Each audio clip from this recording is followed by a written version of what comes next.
Today, we're diving into the life of one of hip-hop's most iconic moguls, P. Diddy. From his humble beginnings to becoming a business empire, Diddy's journey is nothing short of legendary. And we're also going to talk about his connection with none other than Tupac Shakur. Yes, that story is deep and filled with twists and turns. So grab your popcorn, because we're about to break it down. Born as Sean John Combs on November 4, 1969, in Harlem, New York, P. Diddy's rise to fame was anything but easy. Raised by his mother after his father was tragically killed when Diddy was just a child, he grew up in a tough neighborhood, but always had big dreams.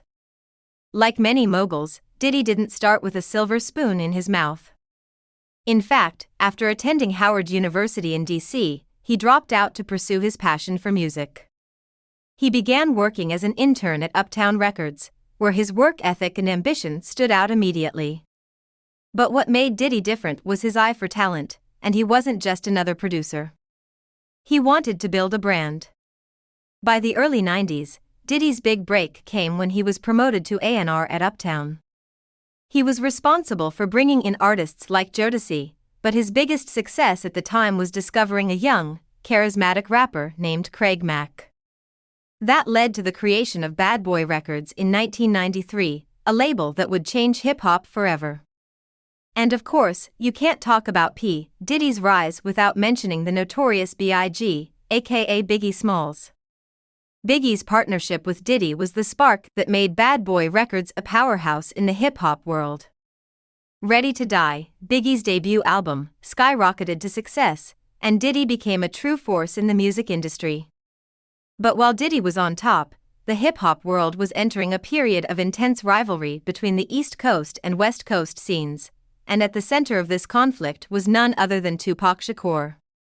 Tupac, the voice of the West Coast, was at odds with the East Coast dominance of artists like Biggie and Diddy.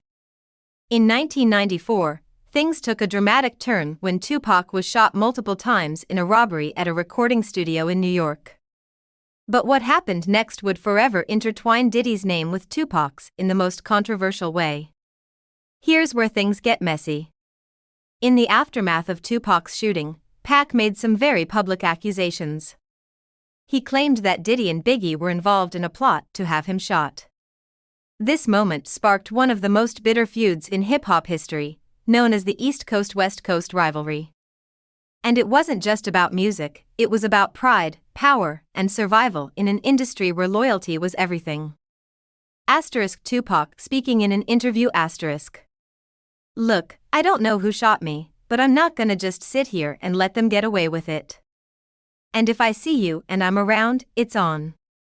Now, whether Diddy had anything to do with the shooting remains a topic of debate. Many believe he was innocent, but the rumors, the tension, and the media frenzy created a storm no one could escape. Both Tupac and Biggie were caught in the crossfire of a larger-than-life feud, and tragically, both men lost their lives in the 90s, Biggie in 1997, and Tupac in 1996. Both murders remain unsolved to this day. Despite the controversy, P. Diddy went on to become one of the most successful figures in the entertainment industry. He's built an empire that includes not just music, but fashion, television, and even liquor with his Ciroc brand. But he never forgot his roots in hip-hop and his connection to the artists who helped shape his career, including Biggie and, yes, even Tupac. While the past was filled with drama and pain, Diddy used it as fuel to build an empire. He became a mogul, launching businesses, signing new artists, and even winning awards for his contributions to culture.